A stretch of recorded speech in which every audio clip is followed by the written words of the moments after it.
Alors, bonjour à tous, j'espère que vous allez super bien aujourd'hui. Moi, comme vous pouvez le voir, hein, je vais extrêmement bien et tout. Donc, aujourd'hui, on va parler d'un autre sujet. D'abord, moi, j'ai toujours une faveur à vous demander.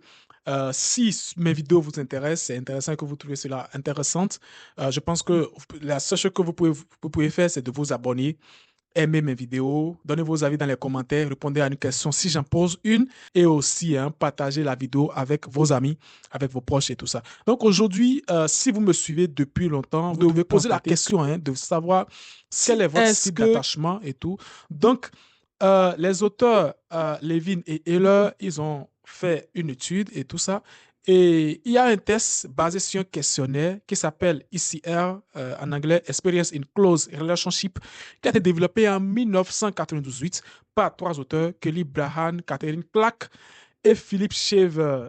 Ils l'ont appelé hein, dans le temps Love Quiz. C'est une série de 42 questions auxquelles vous devez juste répondre pour savoir est-ce que vous avez un style d'attachement anxieux ou vous avez un style d'attachement évitant ou sécurisant ou confiant. D'accord? Donc, en 2000, le docteur Chris Freller l'a encore a retravaillé ce que c'est lui qui l'a nommé test d'attachement, test pour connaître son style d'attachement et tout ça. Et donc, quand les auteurs ont écrit le livre, ils l'ont aussi un peu travaillé cela et ils l'ont mis dans le livre. Donc, moi, j'ai créé un site que j'ai décidé de partager avec vous et vous allez juste cliquer sur le lien que je vais mettre dans les commentaires là.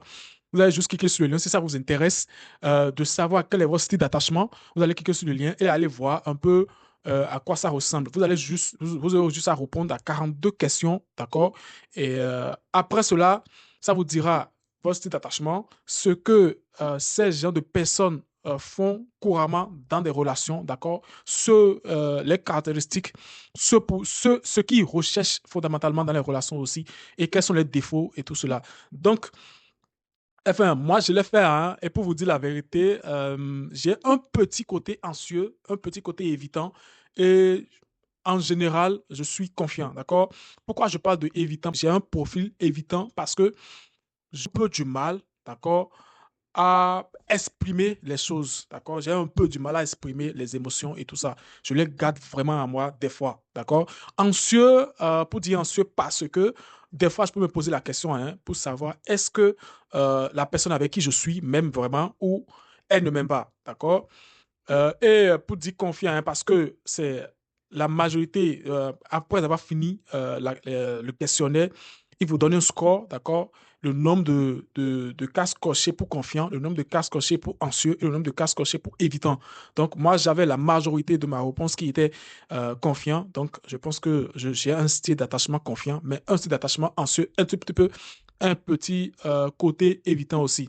Donc, naturellement, hein, si vous êtes parent, vous devez nécessairement vous demander comment est-ce que vous pouvez reconnaître si votre enfant a un style d'attachement anxieux ou évitant ou confiant, d'accord? Les auteurs, ils ont fait une recherche et ils ont retrouvé que les bébés qui ont un style d'attachement anxieux, quel est leur défaut, par exemple, si vous êtes avec votre enfant, votre bébé, et que vous le laissez les enfants avec un style d'attachement anxieux, ils vont commencer par stresser, en fait. Ils vont commencer par stresser, ils vont commencer par demander, par crier, par pleurer les mamans pour qu'elles reviennent. Mais si les mamans reviennent, ils trouvent que la maman les a fait beaucoup plus de mal. Ils se sentent bien, mais en même temps, ils ont une colère en eux.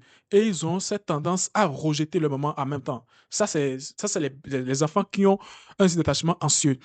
Ceux qui ont un style d'attachement confiant, ce sont des gens qui sont tranquilles, même si les parents partent, ils ne pleurent pas, ils sont vraiment contents. Enfin, et même si les parents reviennent, ils retrouvent la joie, c'est-à-dire que eux, leurs émotions sont vraiment stables, ils peuvent vivre vraiment, même quand les gens les abandonnent, en fait. C'est techniquement cela.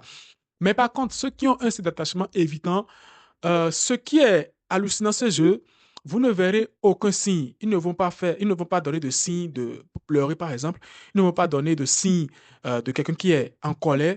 Ils ne vont pas vraiment calculer le moment. La recherche va beaucoup plus loin et montre que ce qui est hallucinant dans la chose, c'est que leur niveau de cortisol et d'hormones, par exemple de stress, monte drastiquement. D'accord? Et leur niveau de battement de cœur, ils ont un niveau de battement de cœur très, très vite, en fait. Et c'est cela qui explique le fait que, très souvent, quand vous rencontrez ces gens de personnes, ils sont tellement calmes, très calmes, mais ça ne veut pas dire qu'ils ne ressentent pas la chose. Ils ressentent vraiment la chose au fond d'eux, mais ils ont une capacité de leur garder, de leur camoufler et de retenir beaucoup plus de mal. Bon, enfin, moi j'ai lu ça, je me suis dit que c'est sûrement de types de personnes qui sont techniquement, qui peuvent qui peuvent garder, par exemple, qui peuvent garder ou qui peuvent contenir beaucoup plus d'émotions, même quand quand vous les énervez, ils peuvent vous regarder juste, ne rien dire, ne pas brocher, mais ça ne veut pas dire qu'ils ne ressentent pas techniquement ce que vous les avez fait. Donc, c'est ce que moi, j'ai envie de vous partager aujourd'hui. Donc, si vous avez trouvé la vidéo très intéressante, merci de me le faire savoir et à la prochaine.